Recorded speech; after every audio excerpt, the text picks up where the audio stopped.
One of the most surprising aspects of the Halo Infinite trailer, for me at least, was the change to Master Chief's armor. We knew there would be some visual and aesthetic changes, and I assumed he might get perhaps a new version of his Halo 5 armor. However, I did not expect Chief's Mjolnir to be an entirely new generation. As we'll discuss in some detail later on, there have now been 3 defined generations of Spartan armor. Now, of course, if we wanted to get specific, we could talk about the pre-Generation 1 prototype armor, but that's not important for the scope of today's video. Generation 1 was made up of 4 different iterations, from Mark IV to Mark VII. We see Mark IV in Halo Wars, Mark V in Halo 1, Mark VI in Halo 2 and 3, then Mark VII in various expanded universe works. As Mark VII was beginning production and was found to be incredibly expensive, Generation 2 Mjolnir was released, and this was shortly after the Human Covenant War. Generation 2 was not only an upgrade over the base Generation 1, but also the subsequent iterations. Gen 2 was designed, at least partially, as a way to make up for the comparative lack of biological augmentation given to Spartan 4s compared to earlier Spartan classes. Generation 3 Mjolnir was put into production by 2559, and the armor we see Chief wearing in Halo Infinite was also apparently further updated by Catherine Halsey herself. So how powerful could Chief's new suit be? What kind of features should we expect? In trying to figure this out, we'll examine both the factors that dictated a generation change from Gen 1 to Gen 2, and also what new elements were improved during the generation change itself. However, before we dive deep into that, just a brief message. Today's video is brought to you by Dollar Shave Club,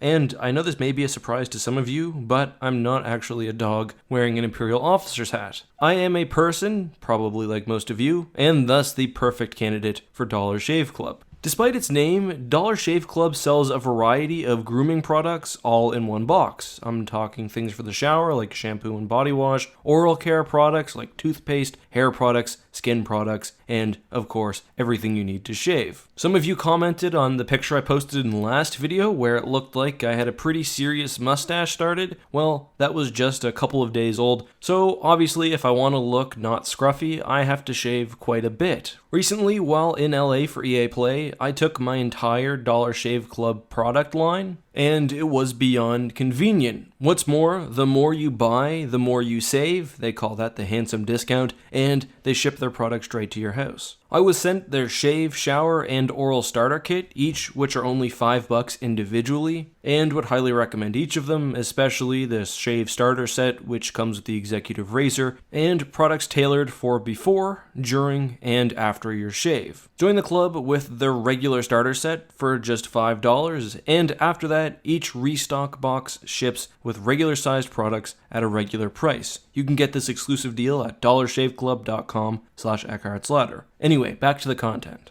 So, I think the most notable improvement in Generation 2 armor was the way it incorporated the advancements from Generation 1. Updates on prior Mjolnir models were iterative. For example, Mark VI improved on Mark V's shielding while also containing a smaller energy pack. Further updates were concerned with AI integration, advanced sensor and communication technology, strength augmentation, as well as a variety of miscellaneous technical improvements, both fairly minor and major. The good thing about Gen 2 was that it took everything that came before and basically made a brand new, clean slate. Not only were the big improvements built into the armor itself, as we'll speak about in just a second, but some of the more niche or specialized additions and changes to various Gen 1 marks could be easily incorporated into the stock Gen 2. However, the base also allowed a more versatile array of armor changes without deviation from the central undersuit. Basically, the entire armor was more modular, so while the center suit could be produced by one company, the helmet and armor additions could be produced somewhere significantly further away with different technology and still be integrated. The Sangheili even contributed to various Mjolnir armor suits.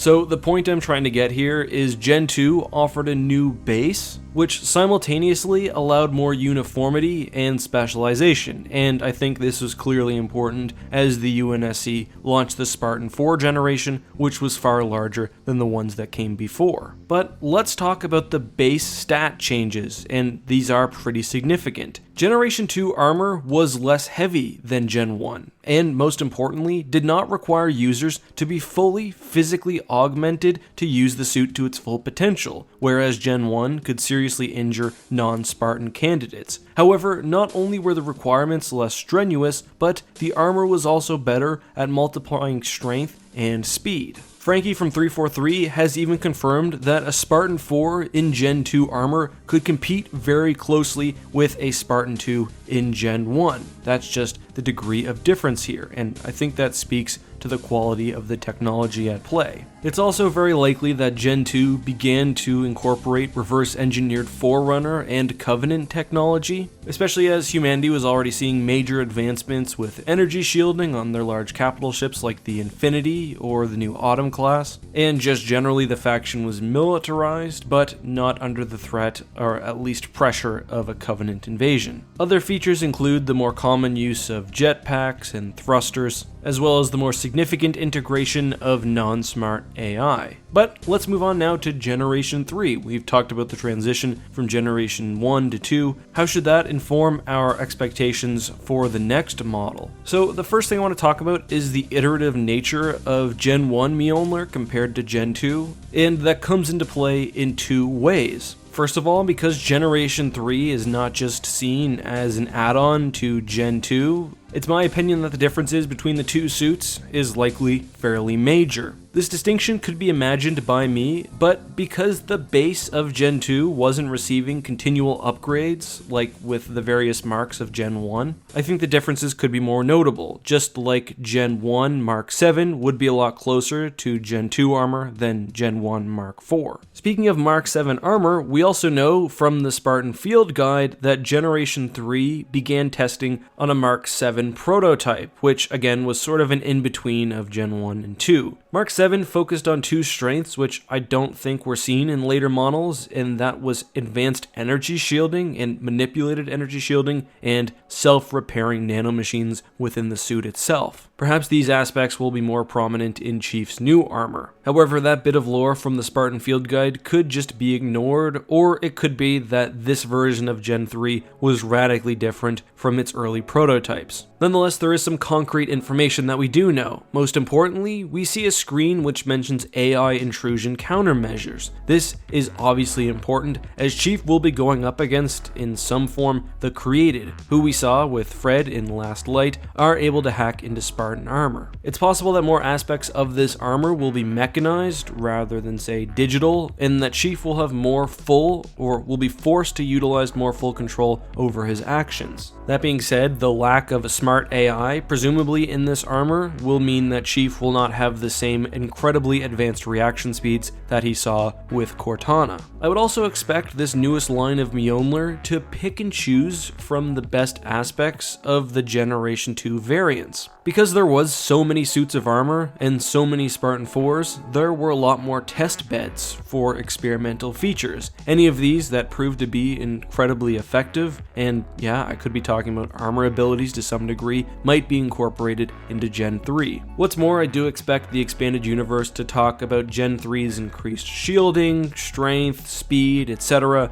but I don't think those will really manifest within the gameplay. The explanation for those will be that the armor is now able to more comprehensively use Forerunner-based technological improvements, and that's just because the UNSC has had so much time at this point to really reverse engineer recovered tech. I'm also interested to see how Halsey's sort of reintegration into Spartan development impacts the new design. I don't think she had much to do with Gen 2, but we know she was at least tinkering with Chief's suit, and she was one of the creative minds behind the Mjolnir line generally. Plus, of course, she's a genius and an expert on AI, so she probably has some features in mind which she will integrate into Master Chief's armor.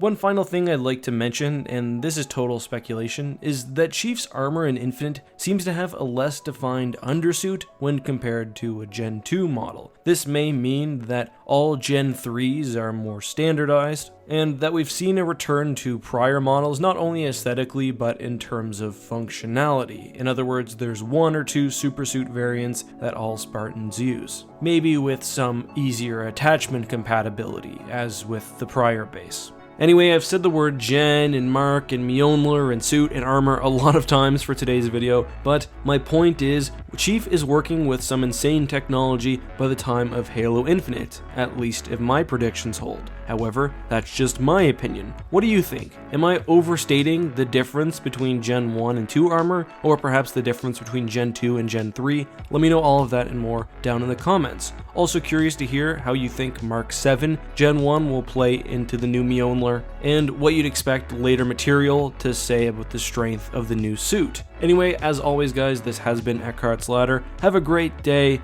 and may the Force be with you.